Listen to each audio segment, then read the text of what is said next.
مرحبا بكم على حلقة جديدة من قناة فخر. معاكم فيديو جديد. فيديو النهاردة هو عبارة عن طبعا بعد الفيديوهين اللي فاتوا، فيديوهين بودكاست قعدة زملكاوية الحمد لله حققوا نجاح كويس جدا، ولكن الفيديو التاني كان فيه بعض المشكلات، ان كان نازل مش كامل. ده بسبب عندي مشكله، يعني عطل فني في برنامج المونتاج. طيب النهارده احنا هنتكلم عن ايه؟ النهارده انا جايب لوك جديد خالص وبلوكيشن جديد، واللوكيشن ده ان شاء الله هيبقى بعد كده لتحليل المباريات السريعه. طيب النهارده احنا هنتكلم عن ايه؟ هنتكلم لسه خلصان حالا مباراه الاهلي وفلومينيزي البرازيلي. طيب المباراه النهارده شفتها طبعا كلها. عجبني قوي اداء، يعني الاداء ما بين لعيبه فلومينيزي.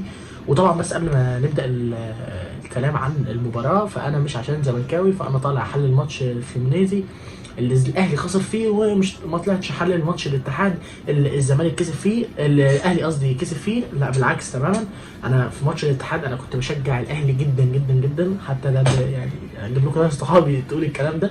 كنت بشجع النادي الاهلي جدا جدا، وحتى النهارده كان اتمنى ان الاهلي يفوز عشان يصعد للنهائي ويبقى ياخد مركز اول او تاني. هتبقى حاجه جديده جدا، الكره المصريه اول مره تحصل، والاهلي عامه اول مره يعملها. ولكن النهارده شفنا اداء الاهلي الحقيقي، وشفنا اداء فلومينيزي، فريق برازيلي اي نعم، فريق كبير جدا بيبدا من سن الثلاثينات وانت طالع. عندهم لاعب اسمه فليبو، استنى اتاكد لكم بس من اسم اللاعب.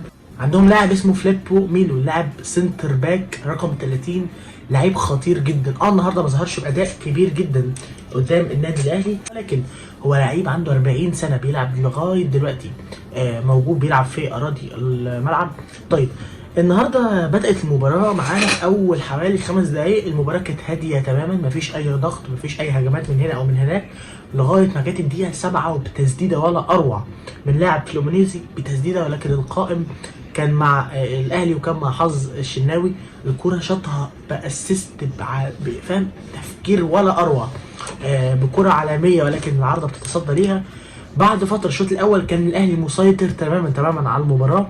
فضل الاهلي مسيطر لمده نص ساعه على المباراه.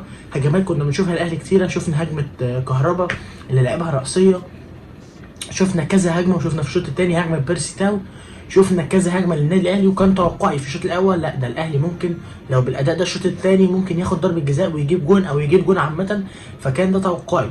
ولكن الاهلي يمكن ما كملش بقى على المستوى ده في الشوط الثاني. فلومينيزي اللي كان في الشوط الاول ما يقدرش يقول متخاذل، ولكن هو كان في اول 10 دقائق شغال. بعد كده بدانا نشوف الاهلي كان الماتش رايح جاي، ولكن الاهلي كان اعلى منه في الريتم. يعني كان برضه مباراة كويسة في الشوط الأول، ولكن الشوط الثاني هو نقطة الترانسفورميشن ونقطة التحول الكاملة جدا.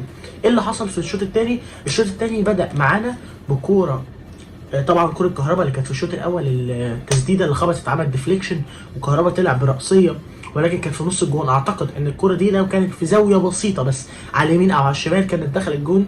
كمان من وجهة نظري الحارس مرمى لا فريق فلومينيزي البرازيلي، حارس المرمى حارس مرمى ما تشطش عليها هجمات كتير، ولكن حاسس ان هو مهزوز. حاسس ان لو كرة زي من حسين الشحات اللي عملها في الاتحاد، اللي كان بيحاول بالمناسبه يعملها النهارده اكتر من مرتين ثلاثه ولكن ما ظبطتش، كانت ممكن واحده تروح تنهي المباراه بالكامل. وتوقعي ان الاهلي لو كان سجل هدف واحد بس في اول الشوط الاول في نص ساعه كان مسيطر، كان بس يستغل ان هو مسيطر ويسجل هدف، كان المباراه تحولت تماما. حتى لو كان فلومينيزي كسب، ولكن المباراه كان هيكون فيها زي ما بيقولوا حماس اكتر. طيب ايه اللي حصل بعد كده في الشوط الثاني؟ بدأنا الشوط الثاني بسيطرة وهيمنة على فريق الاهلي. فريق فلومينيزي سيطر ولا اروع، مسك كرة على الارض. اللي لاحظت كمان ان فريق فلومينيزي بيلعب كرة على الارض ولا اروع، يعني حتى في منطقه ال 18 بيرجعوا الكرة الحارس على الارض، بترجع للمدافع على الارض، المدافع بيطلعها للديفندر على الارض، الديفندر بيطلعها بنص الملعب على الارض. وده اللي شفناه قوي في الهدف الثاني بالمناسبه. كده هعرضها لكم ان الكرة بدات من اول الحارس على الارض لغايه ما عمل كرة مهاره عملها له، شاطت راحت في الجون. هم لعبهم كله على الارض، مفيش لعب طويل. كمان النجم مارسيلو اللي احرز، اللي جاب ضربه الجزاء، نجم عالمي طبعا، انا من عشاق مارسيلو. طيب الشوط الثاني ايه اللي حصل؟ بيبدا الشوط الثاني بسيطره فلومينيزي، وكان يستحق فلومينيزي عليها ادراك للجزاء فيها شك ممكن بعض الاحيان، ولكن من وجهه نظري انا في اول الكره تقدرش تقول ان هي ضربه جزاء، ولكن حركه بيرسي تاو لما عمل تاكلينج عليه برضه من وجهه نظري الكره فيها شك. يعني الكوره لغايه دلوقتي فيها شك، مش ممكن ما نقولش ضربه جزاء صريحه، خصوصا ان الكهرباء كان دي شبه ضربه جزاء لما الكوره جات له واستلمها والمدافع زقه. فاقدر اقول ان ضربه جزاء فلومينيزي يعني بنسبه 60%، 40%، 50% هي ضربه جزاء. طيب ولكن في ضربه الجزاء بيسجل، على فكره ضربه الجزاء من وجهه نظري سهله جدا، مش سهله كشوطه، ان اللاعب من اول ما وقف بالعكس ده اللي هو وقف جسمه عامل كده، من وجهه نظري ان هو كان هيشوط يمين كده كده، حتى لو شاط يعني يشوط يمين الشناوي، حتى لو كان شاط شمال الشناوي كان الشناوي حتى كانت هتضيع او الشناوي هيجيبها لانها تبقى ضعيفه. ولكن الكرة واضحه جدا، حتى الشناوي توقعها وراح يمين. ولكن ممكن نقول ان الكرة كانت في زاويه ممتازه، او كمان نقدر نقول ان الشناوي يعني ممكن يكون راح متاخر فرق ثواني، هي دي بتفرق مع حراس المرمى ان ممكن الكوره بسببها تضيع. طيب بعد كده سجل فلومينيزي الهدف الاول، وبعد بقى الشوط الثاني بدا سيطره كبيره جدا، 45 دقيقه من سيطره فريق فلومينيزي على الاهلي.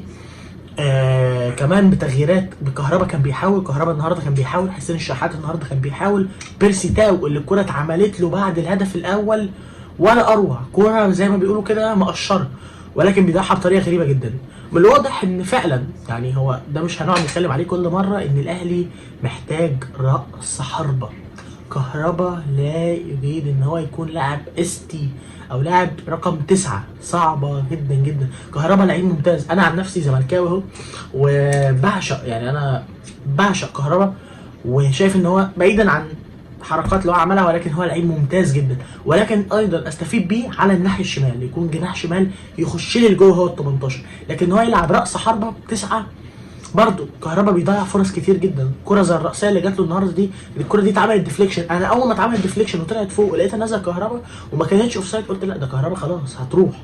ولكن لو كان مثلا رأس حربة متميز رقم 9، رأس حربة زي محمد شريف اللي دلوقتي مش موجود مع النادي الاهلي، كان يقدر ان هو بس بزاويه دي بقى، يعني حته راس الحربه في زاويه يمين او شمال كان خلاص انتهت الكره وكان زمانها في الهدف الاول. فالاهلي في كذا كره واضح ان في مشكله كبيره جدا في راس الحربه، رحت جبت انطونيو ديست ماذا بعد. فمش عايزين نتكلم على حكايه راس الحربه دي عشان ما نخشش في حاجات كتير، ولكن من الواضح ان الاهلي فعلا محتاج راس حربه رقم 9، ولازم الاهلي يشوف الحكايه دي في يناير، ما ينفعش يشوفها في الصيف، لان انت بعد يناير عندك بقى هتكمل في بطوله افريقيا ان انت اصلا مش ماشي فيها كويس قوي، عندك دوري لسه، عندك بطوله، عندك نهائي كاس مصر مع نادي الزمالك، عندك كاس نادي الزمالك مش في احسن حالاته دلوقتي، ولكن ما نعرفش في يناير ايه اللي هيحصل. طيب كمان كرة الهدف الثاني ده وانت قاعد، اذا كان اهلاوي زملكاوي اتحداوي اسماعيلي اي حاجه، انت قاعد بتستمتع بالهدف، هدف ولا اروع، هدف بيبدا من ال 18 من عند حارس المرمى بينتهي عند الشناوي اللي لا يسال عن الهدف الثاني، حتى ما يسالش عن الهدف الاول. الكرة الثانيه بكرة ولا اروع، على الارض بيلعب 4-5 لمسات بتنتهي الكرة في الأخيرة في الشباك. وكمان من وجهة نظري إن كولر تغييراته ما كانتش أفضل حاجة، خروج كهربا اللي من وجهة نظري كهربا ما كانش يخرج من المباراة. كهربا لعيب ممكن يكون وهو خارج بقى تعبان ما نعرفش برضو اللي حصل. خروج كهربا، خروج بيرسي تاو اللي ضيع كذا كرة، ولكن بيرسي تاو متحرك جدا جدا. خروج مع بيرسي تاو كان عمل 3 تغييرات بخروج كهربا وخروج بيرسي تاو وخروج على ما اتذكر مش متذكر دلوقتي، بس هو كمان خرج بعدها معلول وبعد كده في الثاني تقريبا، ولكن هو خرج كهربا وبيرسي تاو وخرج لاعب كمان مش متذكر. فحصل تغييرات كتير، تغييرات ممكن ما كانتش في صالحه، اللي نزلت محمد مجدي قفشه مع كل احترامي، ولكن محمد طاهر مش هيكون بمستوى كهربا. قفشه اللي مسك كرة على الارض شويه ولكن ما ظهرش برضه. فلكن مع كل حاجه دي بتنتهي احداث المباراه بفوز فريق فلومينيزي 2-0. كان نفسنا الاهلي يكمل في النهائي، ولكن ان شاء الله الاهلي يحصد المركز الثالث. طبعا لسه مباراه السيتي هتتلعب بكره، هتبقى السيتي وفريق مش متذكر اسمه، فريق ياباني يعني هيلعبوا، وطبعا عارفين النتيجه هتبقى عامله ازاي الله اعلم برضه، بس السيتي هو اللي هيكسب والاهلي هيلاعب الفريق الياباني. ان شاء الله الاهلي يقدر يحصد برونزيه كاس العالم للانديه. وده كان كل حاجه اقدر اقولها لك في تحليل مباراه الاهلي وفلومينيزي بعد المباراه على طول، وبس كده. وبس تنبيه بسيط ان مش هيكون في حلقه الجمعه القادمه ان شاء الله، حلقه قعده زملكاويه مش هتكون موجوده، بسبب حاجتين، بسبب ان احنا عندنا ضغط امتحانات الفتره دي، ربنا معانا، وكمان مفيش احداث كبيره نتكلم عليها في الزمالك حصلت في الفترات اللي فاتت. احنا هنتكلم لما يكون في احداث كبيره فقط وبس كده. ده كان كل حاجه اقدر اعملها. ما تنساش تعمل لايك، شير، سبسكرايب، بس كده. سلام.